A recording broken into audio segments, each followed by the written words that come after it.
right, folks, good morning. Welcome on back here this Thursday, November 20th. Got to keep checking my days of the week here, but great to have all of us though back here otherwise inside our live trading room. There we go. Great to have all of us though back here. Bill, Nabil, Grant, you got Wayne, Matt, you got a few of us making money early this morning. Great to see all of us though otherwise. Who else we got here today? Denzel, we got Lee, we got Pete, we got Richard, Roger, Sydney. Great to have Sydney always with us here. Wendy, Yehuda, and all of us here just joining us. Actually, a quick shout out. Actually, I see Claire joining us. So, I appreciate all of our students joining CTU wherever you live, right? Whether it's East Coast US, whether it's East Coast Canada, whether it's the West Coast, of course, to wake up that much earlier and deal with the market hours here, we commend you. But for anyone that's overseas, if you're in Europe, Asia, Africa, Claire specifically, I believe in Johannesburg, South Africa. So good to see Claire alongside all of us though here. Now, all of us though otherwise on social media, Facebook Live, LinkedIn, Twitter, YouTube, etc. A bit of a casual jeudi, c'est la vie. It's my t-shirt today. A little French. But otherwise, subscribe down below there, just at cybertradingu. Be a friend, tell a friend right down there. We got two big events today. Not just one, but two big events today. We have our open house coming up at noon Eastern. That's with Fausto. So I know that he's still with TradeStation down in Miami. Not really next to me, but he's in my state right now. I'm in Florida. But otherwise, he's going to be back tomorrow. But he actually has an open house webinar. That's for all of us, even if you're inside our live trading room. Now, of course, you've seen him do this pretty much every week otherwise. But if you're there and if you want to support the team and support Fausto, see him and listen to him for the first time in a few days, then we're going to post that link for you inside our live trading room. Otherwise, on social media, we're going to post that inside our chat right now for you in just a bit. But otherwise, that'll be at noon Eastern. Hey, subscribe right to our YouTube. And actually right here popping up. There you go. That QR code. Big, bold QR code right there. Scan it with your phone, with your camera. Otherwise, the small link right there, ctu.co/free. That will register you directly to our event at 12 Eastern. Now, otherwise, at 2 p.m. Eastern, at 2 Eastern, I'll actually be on Bookmap's YouTube channel, their Discord myself, getting the hot tag from Fausto as he's still doing some business. So for all of our students, at least, to see me right now inside our live trading room, April, Richard, Uday, Chuck, Leda, we'll post the link for you guys there mainly. So that's to mainly our students there, but we'll also be doing an event with Bookmap on their YouTube and on their Discord network. Now, with that, at least, we did pretty good yesterday, right? We had a couple of good runners, not just from the morning, but as I had stepped away a bit, the SGBX just kept going, didn't it? So this was a great trade from the morning, as we had said, and actually one from like earlier in the week, end of last week. It was pushing up pretty nicely before yesterday. But this trade here took off like a rocket, not just in the morning, but going into the early to mid-afternoon, right? From around 1 o'clock, had this big slingshot, broke above resistance right around like 450-ish, 455, just chart resistance here. Flipped it into support not once, but twice, move up. Hey, this is exactly what we look for a stock that we put on our watch list for the afternoon, right? Just to see it near or at the highs. Now, this thing was pretty crazy, at least by the time 4 o'clock hit, 4:15 hit. You naturally had some sell-off for a stock that moved up so much just yesterday and just this whole week. But I don't know what the hell happened. Maybe more news came out on this thing because this thing just kept pushing on up and it's back again towards those highs. So, is there any additional news that came out on SGBX? We got the Nvidia earnings. We'll get to that in just a bit, obviously, in just a moment. We'll pull up our Benzinga Pro.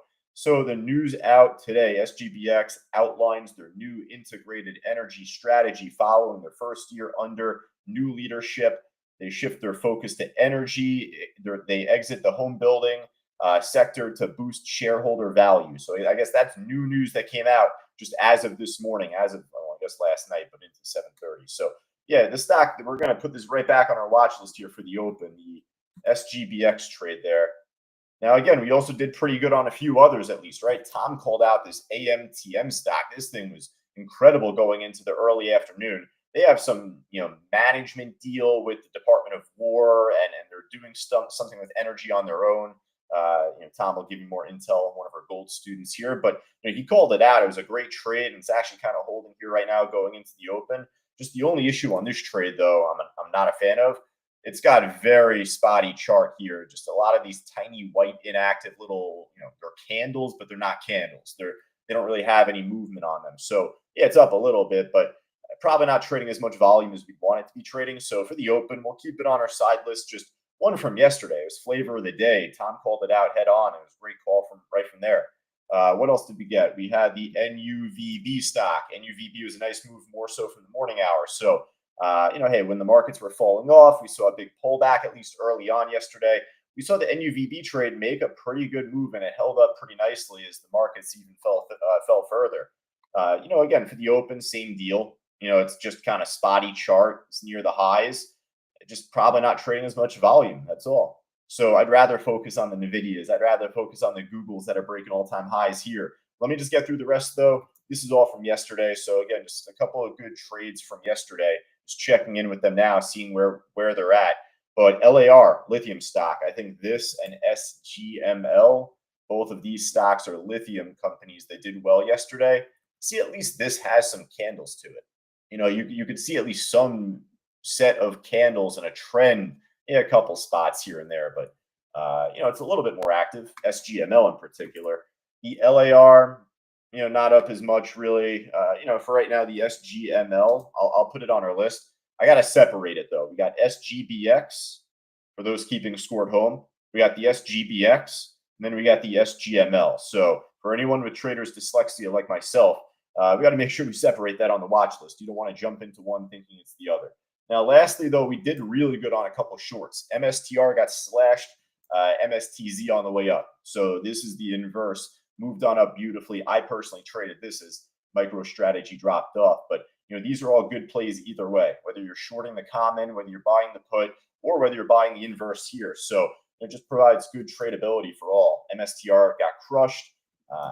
On the daily chart, it definitely did. And that was from a little while back, but even recently broke below this wick here too. So this is kind of in no man's land for right now. It's going to take a while for this to build support, even if Bitcoin does have some nice move back up over time. But it's just to say, MSTR was a good short yesterday. Target was a good short yesterday, right? I took like a 35 cent loss on this from my first shot on it earlier. And it was right place, wrong time. Pushed back up a little bit more, but then came scorching earth back down and, jumped right back in actually from a higher price, but it ended up providing as well for us going down. Now they reported bad earnings. So you'd figure that there could be more downside room here. Now the target trade does have some historical support right around this 85.30. There was a big iceberg there yesterday. And I know Fausto is going to be going over that in his open house webinar at 12 o'clock Eastern. But, at 85.30, that was a pretty big iceberg level yesterday. And that was actually the low back from 10.10. So if that breaks, then I think that this is going to keep going down towards like 79, 80 bucks. So it could be a very good short opportunity. I'm going to keep this on our B list. I'm personally going to try and keep an eye on this myself and see if it could break lower. And I'll try and grab the short again. It treated me well yesterday, so why not go back to the well? But for you and for all of us here, there's just other stocks that are doing better up or down, long or short, respectively. So let's get to the good stuff. Nvidia had a big pop yesterday off earnings, right? So it took a little while for them to come out with them. It took like 20 minutes for this move to materialize. That typically happens with Nvidia and like Google, Tesla, the larger caps out there. All right, there's a whole bunch of stuff. If you want to see what my Benzinga Pro looks like on earnings day, this is all from the after hours. Every one of these headlines is from after 4 o'clock, 4:20 p.m. So you don't need to sift through all this crap, but obviously it's just to say Nvidia did have earnings. They had a double beat, a whole bunch of comments from Jensen in the conference call and all that stuff. Follow-up blogs and reports, and then now you get the analyst upgrades and whatnot. Benchmark maintains their buy. Needham reiterates their buy. KeyBank maintains overweight. So pretty good reaction overall, right? And going into the open, I got to make room for my water here, but Nvidia. Add Nvidia, and you got the ETF there too, NVDX, not the NVDL. NVDL a little expensive nowadays. NVDX, this thing's up about 10%. It's a double leveraged ETF, so it's 2 times. It's the same like type of move that the TSLL would make, that all these other double leveraged ETFs will make, but it's cheaper. So why not go for that, right? All right, much needed there. Now, Nvidia earnings. Then also with that though, I think the U.S. market ended up reporting, I think, their unemployment numbers, initial jobless claims. I think it reported pretty good. So nice pop at 8:30. Google broke all-time highs yesterday, and this morning it's just right back to them again. So kind of hard to ignore Google on a day like today, right? So we'll add Google. I don't feel the need to add the ETF. The ETF's a little expensive. I'd rather just trade the common in that case. $95 to me, I'd rather just trade the common or just buy option calls. So Google specifically we'll put on our list. But yeah, what we'll just do now is go from top to bottom here. We'll run through the gainers and losers list. We'll see what else we can get. PACS, low volume pop, not just in the after hours, but even before. We had called it out just a moment ago. I said, be careful. It's got thin order book on both sides, and this is what happens to a stock that has a thin order book on both sides. It could pop, it could drop. So it's up big still going into the open, but we don't need to be distracted by the shiny object in the room. There's just a bunch of other trades to work with. MNDR, I don't know if this is the shiny object in the room as much. It's like up almost as much percentage wise, but it's got a good book, right? Now, here's the issue. It's not just the shiny object in the room, but you don't want to get stuck watching a downtrend. When this stock is just making lower highs, lower highs, lower highs, and still here, break the trend line, lower high. It's just you're wasting your time. So are we going to put this on our watch list? Well, yeah, I mean, it's kind of hard to ignore it, right? But I'm not going to put it on the top of our list. I'm going to hope for some better trades that are trending up now, or at least leading into the opening hours. So the MNDR we got, but it's on the backside there. CRNC trash. CoreWeave. So the Nvidia pop, you had a bunch of different stocks affiliated with AI, Nvidia, and just tech and the GPU stuff all together. So CoreWeave, you got APLD, Navitas, big pop. Even the Soon trade had a good move up overnight. So a lot of these, quite frankly, I could see myself just throwing on our list.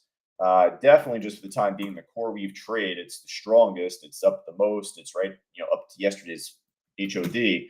So we'll add the CoreWeave trade, CRWV. I think this is at least a cheap ETF that you could add there. And this one's CWVX. I swear my dyslexia is bad. That's going to trip me up.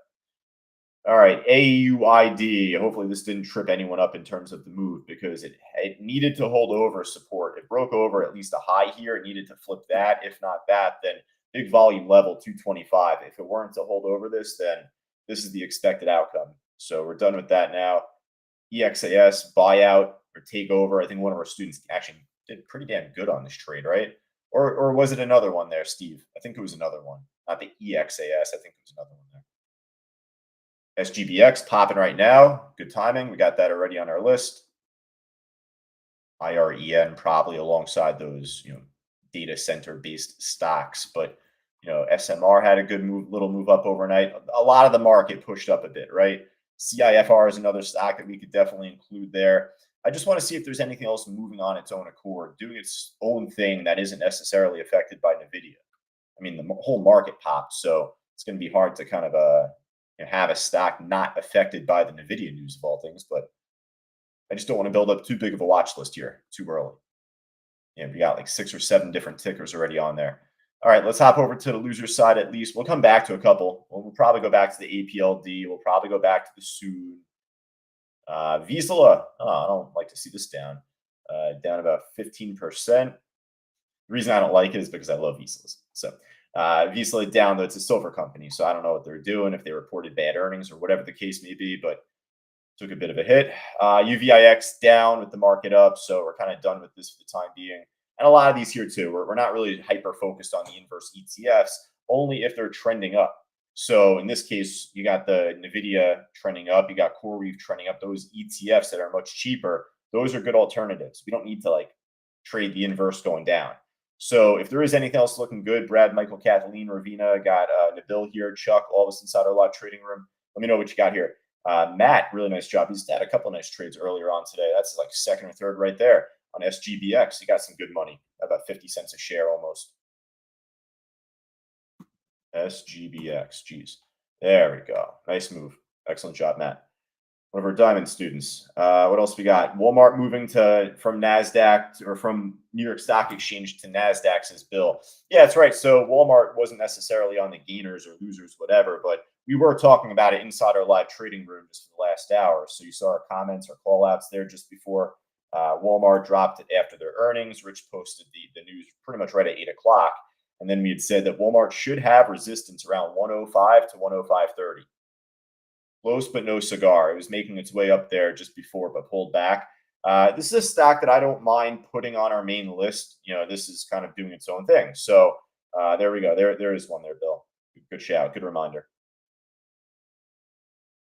I think that's pretty much it, folks. That's all we got inside our live trading room. Now, if you're on social media, again, let me know if there's anything else that you got for me here, any other stocks you want me to check out. But otherwise, just definitely do yourself a service. Subscribe right to our YouTube channel right down below at cybertradingu at 12 o'clock Eastern. Fausto returns. The great return of Fausto. Now, he's been out the last few days just in Florida, in Miami, with Trade Station, huge event that they host. So he's actually doing an open house webinar at 12 o'clock Eastern. So make sure to subscribe directly to our YouTube channel. And also, as well, scan this QR code here. This will get you access to that workshop coming up at noon. Now, otherwise, for our students here, we'll be back on going into the opening bell.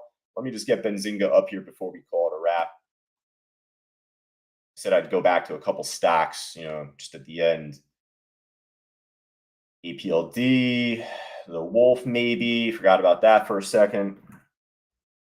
It's not like moving great right now, but it's moving with Nvidia. It's a stock that we are very familiar with. We do really well on APLD, not just as a day trade, but also we've done well on it as a swing trade recently. Typically has good orders out there once the market opens up. So I don't mind kind of adding that on at this point just before we finish. APLD. And then what was the other one? Wolf, WULF.